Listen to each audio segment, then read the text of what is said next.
கேதுவின் ஆதிக்கம் நிறைந்தவர் தாயை விட வயதில் குறிந்த தேக ஆரோக்கியம் இல்லாதவர்களுடன் உறவு கொள்வதை காணக்கூடிய நிலை உண்டாகும்.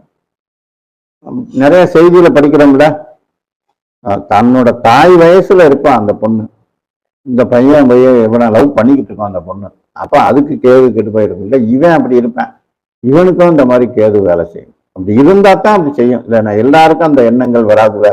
அதான் காரணம்.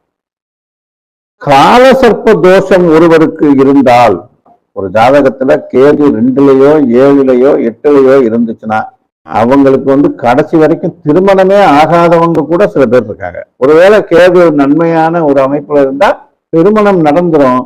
வாழ்க்கை துன்பங்கள் போராட்டங்கள் இருந்துகிட்டே இருக்கும். ஒரு நிம்மதியா ஒரு மகிழ்ச்சியா இருக்க விடாது. ஏதாவது ஒரு டிஸ்டர்ப் பண்ணிக்கிட்டு இருக்கும், கணவருக்கு டிஸ்டர்ப் பண்ணிக்கிட்டு இருக்கும், இல்ல தனக்கு டிஸ்டர்ப் பண்ணி சொல்லிக்கிட்டு இருக்கும்.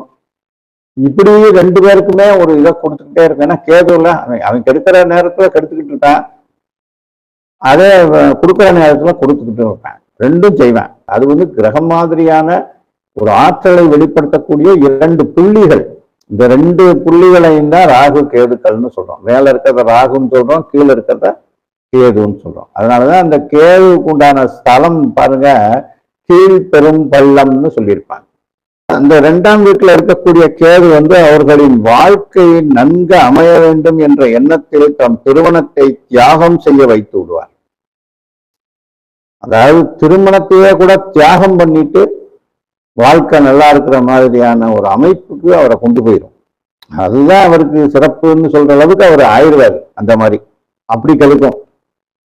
அதனால சிலருக்கு 40 வயசுக்கு மேல கூட விவாகம் நடக்கக்கூடிய ஒரு நிலை ஏற்படும். முதல்ல ஆரம்பத்துல கல்யாணமே வேணாமியா சாமி அப்படின்னு இருப்பேன்.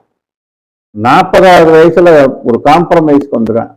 சரி ஏதாவது பரவாயில்ல, ஜாதி வேற இருந்தா பரவாயில்ல, என்னோட வயசுல கூட இருந்தாலும் பரவாயில்ல, அதுக்கு வேலை இல்லைன்னாலும் நானே பார்த்துக்கிறேன், அதுக்கு நகநட்டு வேணும்னா நானே போட்டுக்கிறேன் அப்படின்ற அளவுக்கு ஒரு ஆணோ அல்லது ஒரு பெண்ணோ வரக்கூடிய சூழ்நிலைகள் உண்டு.